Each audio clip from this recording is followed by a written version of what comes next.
Päevakorrapunkt 4.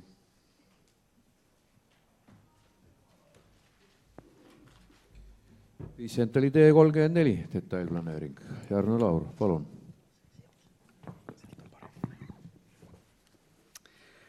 Lugupeetud volikogu, alustame tegelikult ühe nii-öelda mitte põhilahenduse joonisega, vaid seoste joonisega, et oleks näha, see antud planeeringuala asub nii-öelda hambana siis Kvisentali põik 10 ja Aruküla tee 34 detailplaneeringu alas.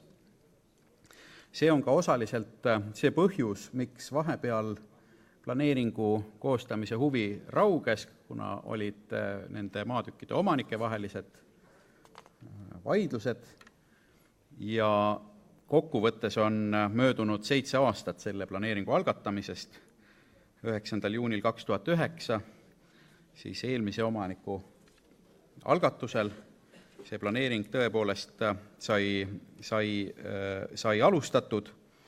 Planeeringu ala ise on üpris suur, 40 000, peaaegu 41 000 ruutmeetrit, asub siis Kvisentalis.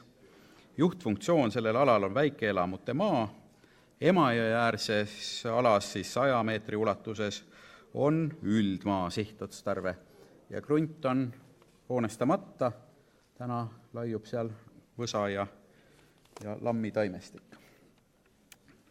Esimene eskiislahendus suunati avalikule arutelule juba 2011. aastal, aga siis peale seda nii-öelda huvi rauges ning uuesti algas siis planeeringu nii-öelda hoogsam koostamine siis, kui selle ümbritseva ala arendaja omandas selle maatüki ja võttis siis planeeringu koostamise kohustuse lepinguga üle.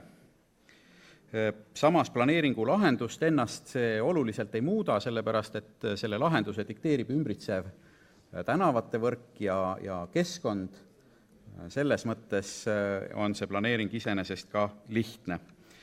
Nüüd lahendus näeb ette maa-ala jagamise 19 krundiks, nendest 16 on üksikelamu krundid, 2 on tänavamaa krundid ja 1 on siis üldkasutatava haljasala maakrunt.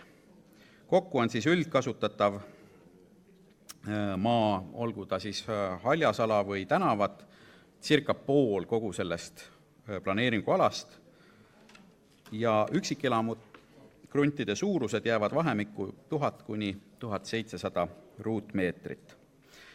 Kruntidele on lubatud rajada 1 2-korruseline üksikelamu, majapidamishoone ja varikatusega kaetud grillinurk.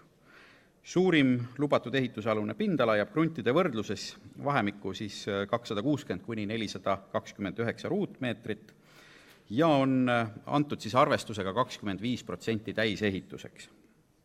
Parkimine loomulikult krundisisene ja ka nõue, et 40% krundi pindalast peab olema haljastatud siis madal- ja kõrghaljastusega.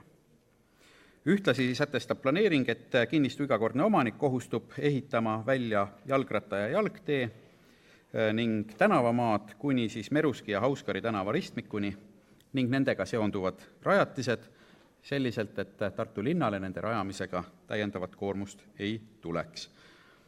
Ühtlasi on siis vastavate lepingute sõlmimine ka eelduseks, et see planeering kehtestatakse. Täna oleme jõudnud sellesse staadiumisse, kus planeering on küps vastuvõtmiseks ja avalikule väljapanekule suunamiseks ja väljapaneku ajaks teeme ettepaneku määrata 31. mai kuni 14. juuni ja kohaks Tartu Infokeskus Raekojas. Minu poolt kõik, aitäh! Aitäh!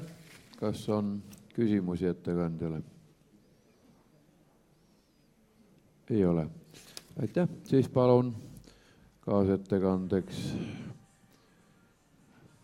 Verni Loodma taas mikrofoni juurde.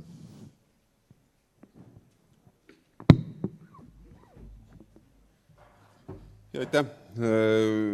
Kvisentali tee 34 krundi detailplaneering võiks täna volikogus saada heakskiidu ja avalikule väljapanekule saatmise. Selle ettepaneku komisjon tegi. Meil olid seal mõned redaktsioonilised mõned redaktsioonilised märkused, mis puudutasid heakorra ja haljastuse peatüki, kus olid konkursinõuded teatavate materjalide osas ja teatavate materjalide osas seda polnud, aga tõenäoliselt need parandused viiakse sisse ja pikem arutelu tegelikult komisjonis toimus selle üle, et kas on mõistlik ja kas on vajalik selle planeeringu raames rajada mõlemale poole tänavat ka siis kõnniteid, et ehk siis kust need jalakäijad siis kõik võiksid olla, kes seal mööda kõnniteid käivad, aga kuna ümbruskonnas kehtestatud detailplaneering näeb sellise kõnniteede võrgustiku ette, siis tõenäoliselt ei ole ülemäära arukas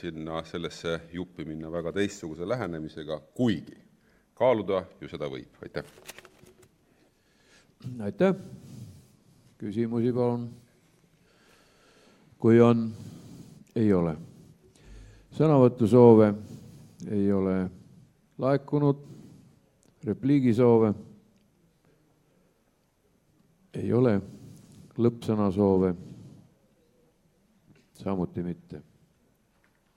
Sellisel juhul panen hääletusele, kes on selle otsuse vastuvõtmise poolt. Palun käegu märku anda nüüd.